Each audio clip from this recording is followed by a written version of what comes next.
Hello students, welcome back to my channel. இப்போ என்ன பார்க்கனா 11th accountancyல chapter 8 bank reconciliation statement பார்க்க போறோம். bank reconciliation statement அப்படினா bankல நடக்கிற எல்லா டிரான்சாக்ஷனும் இப்போ செக்கை வந்து டெபாசிட் பண்ணி அது வந்து கலெக்ட் பண்ணாம பேங்க் இருந்தாங்க அப்படினா இல்ல வந்து வேற ஏதோ செக்கை நம்ம இஷ்யூ பண்ணி பிரசன்ட் ஆயிருந்துச்சு அப்படினா அதெல்லாம் ஆட் பண்ணணுமா லெஸ் பண்ணணுமா அப்படிங்கறத பத்தி தான் பார்க்க போறோம். ஓகேவா? இப்போ அமௌண்ட்டை செக்கை வந்து டெபாசிட் பண்ணிட்டோம் ஆனால் கிரெடிட் ஆகாமல் இருக்கலாம். அப்புறம் நெக்ஸ்ட்டு செக் வந்து டிஸ்ஹானர் ஆகிருக்கலாம்.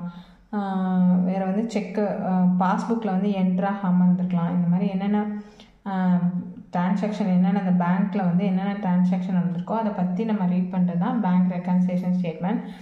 இதை பாருங்கள். ஃபஸ்ட்டு பேலன்ஸ் ப்ரெசன்டேஷன் மெத்தட் அப்படின்னு சொல்லிட்டு ஃபஸ்ட் மெத்தட் கொடுத்துருக்காங்க. When balance of cash book or bank statement cash புக்கோ பேங்க் ஸ்டேட்மெண்ட்டோ கொடுத்துட்டாங்க அப்படின்னா எப்படி போடணும் அப்படின்னு அதுக்கான ஃபார்மெட் கொடுத்துருக்காங்க.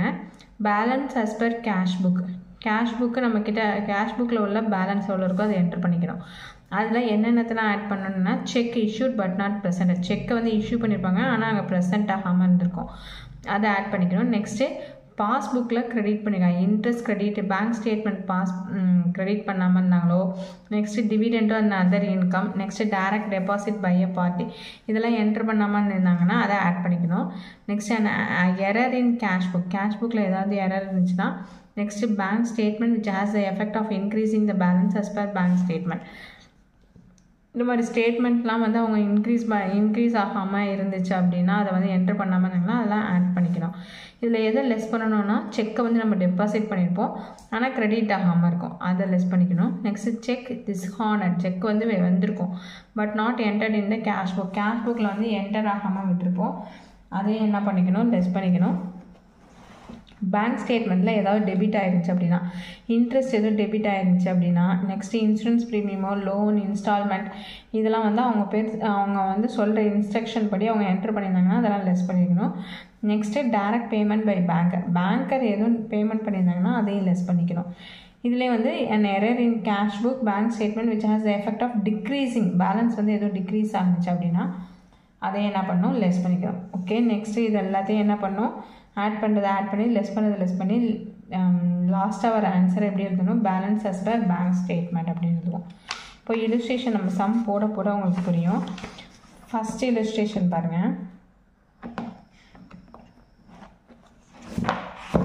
Illustration 1 when the balance as per cash book is favorable cash book வந்து favorable அப்படின்னு சொல்லிட்டு கொடுத்துருக்காங்க. From the following information prepare bank reconciliation statement to find out balance as per bank statement கண்டுபிடிக்க சொல்லியிருக்காங்க.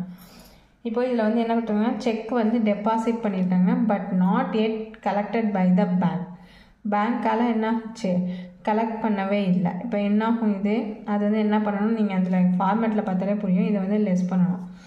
நெக்ஸ்ட்டு செக்கை வந்து issue பண்ணிட்டாங்க ஆனால் ப்ரெசென்ட் ஆகவே இல்லை அப்போது இதை ஆட் பண்ணிக்கணும். பேங்க் இன்ட்ரெஸ்ட் எல்லாமே என்ன ஆகும் அதெல்லாம் வந்து லெஸ் தான் பண்ணணும் bank interest charge. Next rent paid as per instruction இதெல்லாமே லெஸ் தான் பண்ணணும்.